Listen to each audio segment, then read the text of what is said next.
Je voulais faire une année sabbatique, prendre une année sabbatique après le lycée. Ah oui, tu hoches de la tête, donc tu es au courant de tout.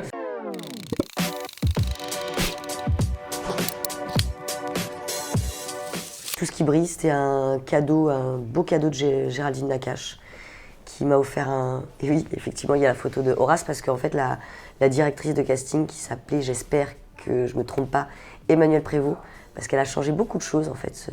Ce casting a changé beaucoup de choses. Elle était venue me voir au conservatoire, elle m'avait vue dans Horace, et elle a pensé à moi, je crois, 5 ou 6 ans après, pour le rôle de Tout ce qui brille, ce qui n'avait absolument rien à voir.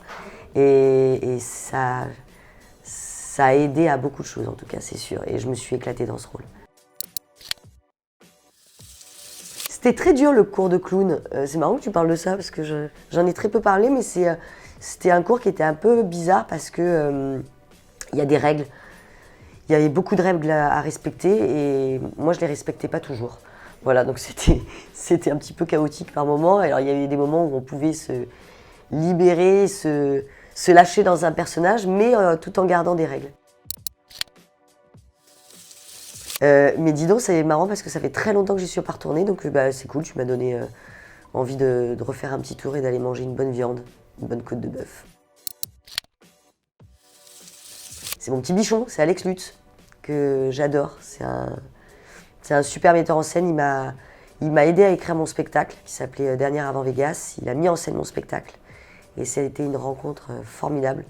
On est devenus très amis, très potes, et voilà, il m'a accompagné.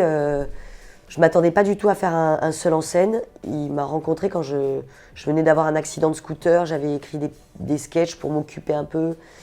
Et il a voulu lire ce que j'avais écrit.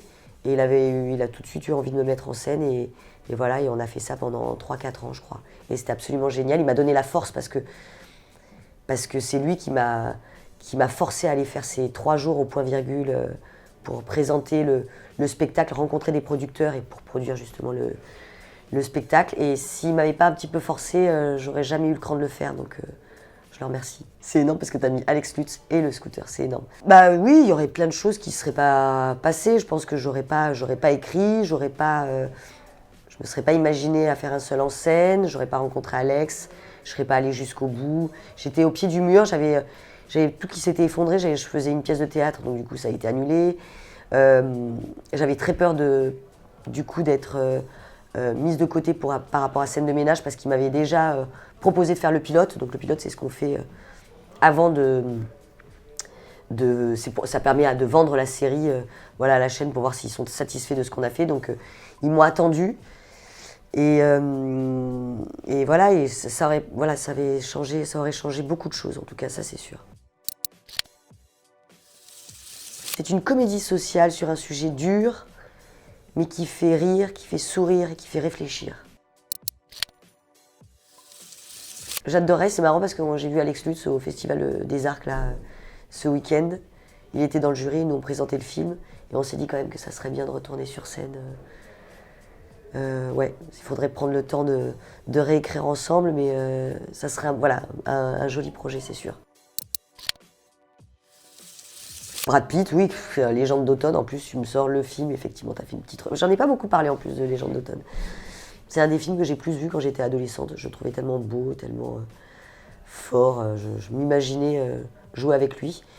Et du coup, comme je ne jouerai sûrement jamais avec Brad Pitt, dans le spectacle avec Alex Lutz, on a imaginé une scène avec Brad Pitt. Donc on a collé la photo de Brad Pitt sur une poêle et j'ai une scène d'amour avec lui.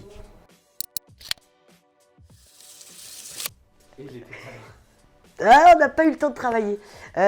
Écoute, on est dessus depuis ce week-end, donc tout ça est encore un peu frais. Il faut qu'on écrive, il faut qu'on trouve des musiciens. D'ailleurs, si tu es preneur, tu peux. Si tu sais jouer un instrument, bon, très bien. Deborah Lukumwena, c'est une actrice que j'adore. Je l'ai découverte dans Divine et c'est un film que j'ai vu 2 fois en une semaine.